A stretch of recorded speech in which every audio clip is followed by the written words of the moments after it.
नमस्कार दोस्तों, मैं अनुराग यादव आपका स्वागत करते हैं हमारे public motivation Anurag Yadav channel में। और दोस्तों, आज एक कहानी आपको सुनाते हैं और ये कहानी कबीर दास जी की है। कबीर दास जी एक जगह पर एक कुटिया बनाकर रहा करते थे और वहाँ पर भगवान का भजन कीर्तन किया करते थे। तो एक बार एक वैश्या उनके घर के पास में, उनकी कुटिया के पास में अपना महल बनाकर वहाँ पे रहने लगी और बहुत से लोग वहाँ पे आते थे, जाते थे।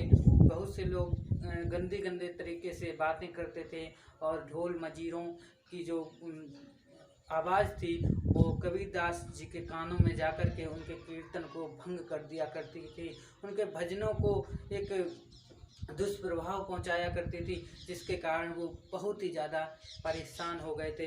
तो एक बार कबीरदास जी वैश्या के पास गए और कहा, बहन,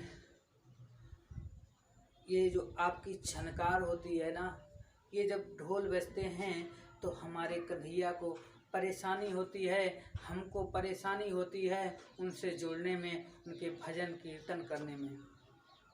जब इस तरीके की बात कबीरदास जी ने वैश्या को बताई, एक बात ध्यान रखना, गलत इंसान को सही बात पसंद नहीं होती है, गलत इंसान को सही बात अच्छी नहीं लगती है। इसलिए गलत इंसान के साथ ऐसा नहीं है गलत करना है, बल्कि गलत इंसान से अच्छी बात नहीं कहना है, क्योंकि गलत इंसान से आप अच्छी बात कहेंगे तो वो बुरा ही बताएगा, कभी अच्छा नहीं बता सकता। इस प्रकार जब उसने यानी कबीरदास जी ने उनसे जब कहा, उस वैश्या से जब कहा, तो वैश्या ने उल्टी ही उन्हें फटकार लगाई कि मैं जाने वाली नहीं हूँ, मैंने इस महल में इतना रुपया खर्च किया, अपना तन मन धन इज्जत बेच करके एक घर बनवाया, ये मैंने महल बनवाया, तेरी 2 रुपए की झोपड़ी तू जला करके चला जा, तू भाग जा यहाँ से।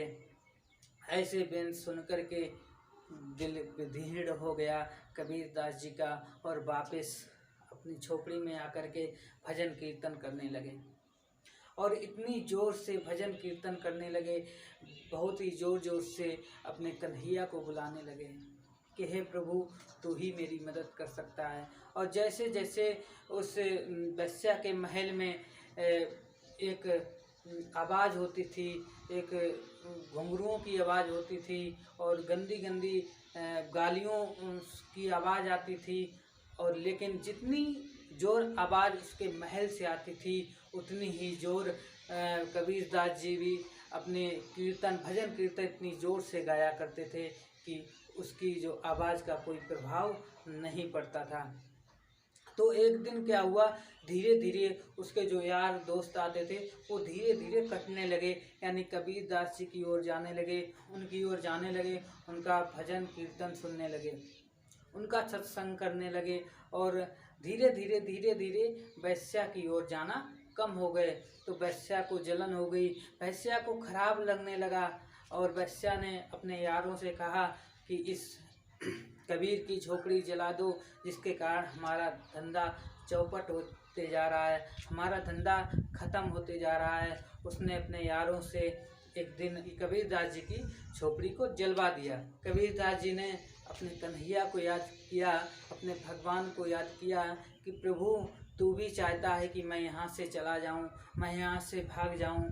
तो थोड़ी देर में क्या हुआ, बहुत ही इतनी ज़ोर से तूफान आया और उस तूफान ने आग को उड़ाया और उस आग को महल में जाके लगा दिया और महल कुछ ही देर में धूं धूं कर जलने लगा और पूरा जल कर के राख हो गया।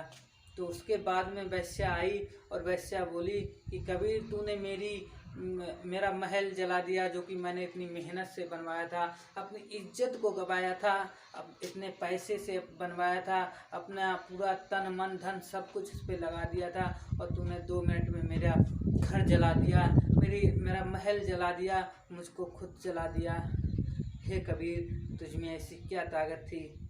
तो कबीरदास जी ने कहा कि तेरे यार ने मेरी कुटिया जलाई और मेरे यार ने तेरा महल जला दिया। ये हमारी तुम्हारी लड़ाई नहीं है, ये हमारी तुम्हारी लड़ाई नहीं है, ये 2 यारों की लड़ाई है। तेरे यार ने मेरा घर जलाया और मेरे यार ने तेरा घर जलाया। तो उसी दिन से उस वेश्या पर इतना प्रभाव पड़ा कि उसने कबीरदास जी के पैरों पर गिर गई और कन्हैया का गुणगान करने लगी। और उन्हीं के साथ जब भी भजन कीर्तन किया करते थे तो उन्हीं के साथ भजन कीर्तन करने लगी। और वो ये काम सब छोड़ करके, वेश्यावृत्ति को छोड़ करके और कन्हैया के भजन में लग गई, भगवान के भजन में लग गई। और इस तरीके से कबीरदास जी ने वेश्या को भी एक साध्वी बना दिया, एक भगवान के भजन में लीन कर दिया। तो दोस्तों, किसी इंसान को इस कहानी से हमें सीख मिलती है, किसी को अपनी ओर नहीं मोड़ सकते हो, बल्कि आप जो काम कर रहे हो उसी का प्रभाव इतना हमारे आसपास के लोगों पर पड़ना चाहिए जो कि वो हमें देख करके, हमारे काम को देख करके खुद बदल जाएं, खुद चेंज हो जाएं। तो आज यही छोटी सी कहानी फिर आपके लिए लेकर आएंगे। अगर